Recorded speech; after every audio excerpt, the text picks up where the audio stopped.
Qualified किस्म की आवाज़ आए तो उसको हम रिस्पॉन्ड भी करें। अभी तक हमारे पास कोई इस किस्म की ऑफर ही नहीं उनकी तरफ से आई। फिर बीबी वो कुछ और कहती हैं, बहनें जो हैं बानी पीटीआई की वो कुछ और कहती हैं।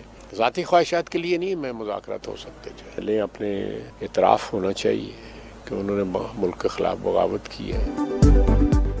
पीटीआई ने मुज़ाकरात की बाज़ाब्ता दरख्वास्त नहीं की, हुकूमत भी जवाब देने की पोजीशन में नहीं। बानी कुछ, बुशरा कुछ, बहनें कुछ और चेले कुछ और कहते हैं। पहले घर की लड़ाइयाँ तो ख़त्म कर लें, ज़ाती नहीं मुल्क की खातिर डायलॉग का खैर मकदम करेंगे।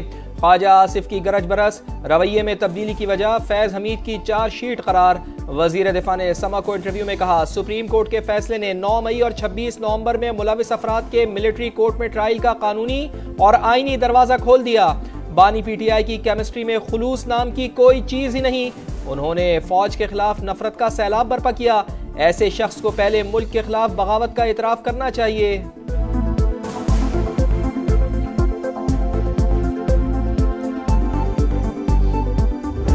कंडीशन किसी ने नहीं लगाई ना हमने लगाई, उनकी किसी और की तरफ से आई है। वो हमारे मुतालबात, मुज़ाकरात होगी तो यही हमारे मुतालबात।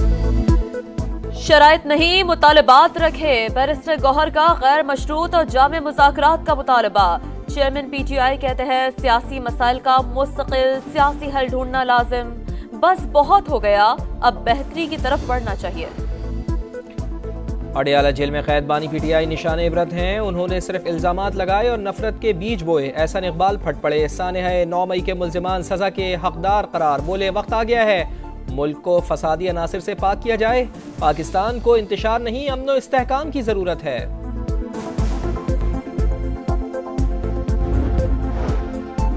पीटीआई की आखिरी कॉल भी ठुस हो गई। अमीर मकाम कहते हैं अब मुल्क आगे बढ़ेगा और तरक्की करेगा।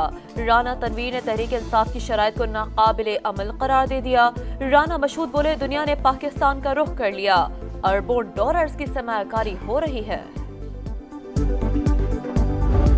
ना हमें अपने ऊपर एतबार है ना मेहरबानों पे एतबार है, तो न जाने हम कब नाराज़ हो के इस हुकूमत से और इस वजारतों को छोड़ दें।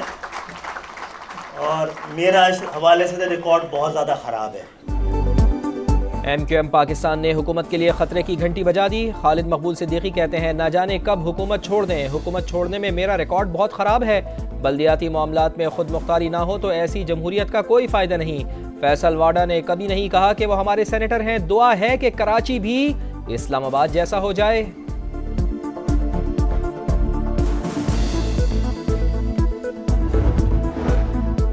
9 मई को कलमा चौक पर कंटेनर जलाने का मुकदमा। असलम इकबाल, हमाद अजहर और मुराद सईद समेत 8 रुपोश पीटीआई रहनुमा इश्तिहारी करार। इस्लामाबाद के पुरतशद्दुद एहतजाज केस में शनाख्त परेड पर भेजे गए 32 मुलजमान को इस्लामाबाद की इंसदादी दहशतगर्दी ने मुकदमे से डिस्चार्ज कर दिया।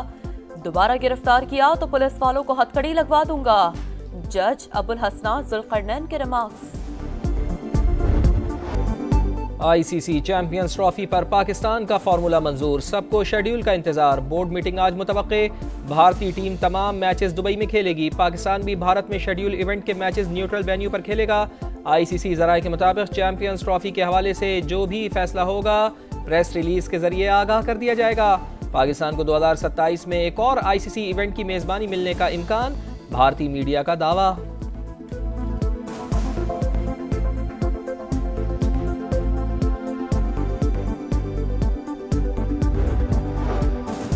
PCB ने गवर्निंग बोर्ड का इजलास 18 दिसंबर को तलब कर लिया। मोहसिन नकवी चैंपियंस ट्रॉफी से मुतालिक मेंबरान को एतमाद मिलेंगे। स्टेडियम की अपग्रेडेशन पर भी ब्रीफ किया जाएगा।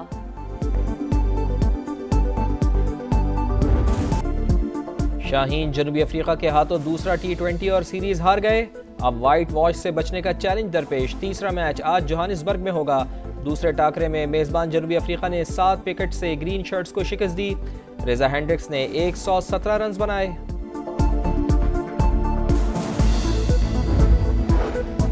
इमाद वसीम के बाद मोहम्मद आमिर का भी रिटायरमेंट का ऐलान। बोले बहुत सोच विचार के बाद मुश्किल फैसला किया। नौजवान खिलाड़ियों को मौका देने का ये सही वक्त है। मुल्क की नुमाइंदगी एजाज सपोर्ट करने पर क्रिकेट बोर्ड और अहले खाना का शुक्रिया।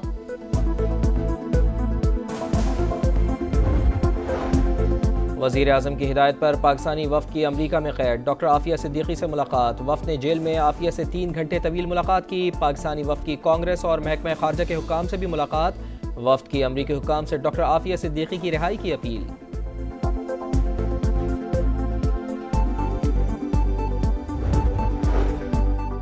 पाकिस्तान और चीन एक दूसरे के साथ इखलास की डोरी में बंधे हैं। चीन तारीख के हर मोड़ पर पाकिस्तान के साथ खड़ा रहा। वज़ीर आला पंजाब मरियम नवाज की गोंगजू के वाइस गवर्नर से गुफ्तगू। कहा, यकीन है पंजाब के अवाम दौरा चीन के सम्राट से मुस्तफीद होंगे। माहौलियाती आलूदगी के तदारुक का मिशन। लाहौर में स्मोक क्लीन टावर की तंसीब 21 दिसंबर तक मुकम्मल फाल हो जाएगा। सीनियर वजीर मरियम औरंगजेब कहती हैं, टावर न सिर्फ लाहौर बल्कि पूरे मुल्क के लिए मॉडल साबित होगा। स्मोक पर काबू पाने के लिए जदीद टेक्नोलॉजी का इस्तेमाल वक्त की जरूरत करार।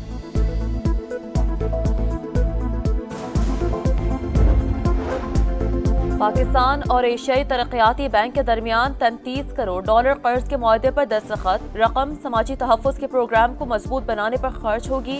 बेनज़ीर इनकम सपोर्ट प्रोग्राम के जरिए गरीब और कमजोर घरानों की मदद की जाएगी।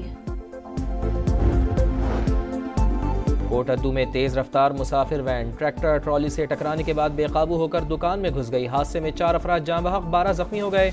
जख्मियों की हालत भी तशवीशनाक। मार्शल लॉ लगाना महंगा पड़ गया। सदर जनूबी कोरिया के खिलाफ मवाख़ज़े की दूसरी तहरीक कामयाब। हिमायत में 204 और मुखालफत में 85 वोट पड़े। हुक्मरान जमात के अरकान भी सदर के मुखालिफ निकले। हटाने का हतमी फैसला अदालत करेगी। दारुल हुकूमत सियोल में जश्न का समा। लोगों की एक दूसरे को मुबारकबाद। इसराइल की शाम के मुख्तलिफ इलाकों पर बमबारी जारी। दमिश्क सारी रात धमाकों से गूंजता रहा। असद हुकूमत खत्म होने के बाद रूस भी एयरबेस खाली करने लगा। फौजी साजो सामान जहाज़ों में मुंतकिल करने की सैटेलाइट तस्वीर सामने आ गई। तुर्की 12 साल बाद आज दमिश्क में अपना सिफारतखाना दोबारा खोलेगा।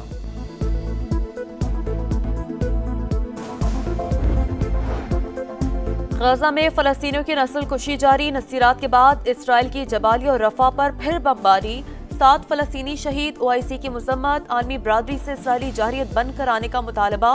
फलस्तीनी सदर महमूद अब्बास की इटली की वज़ीर आज़म से मुलाकात। फलस्तीन के 2 रियासती हल पर जोर।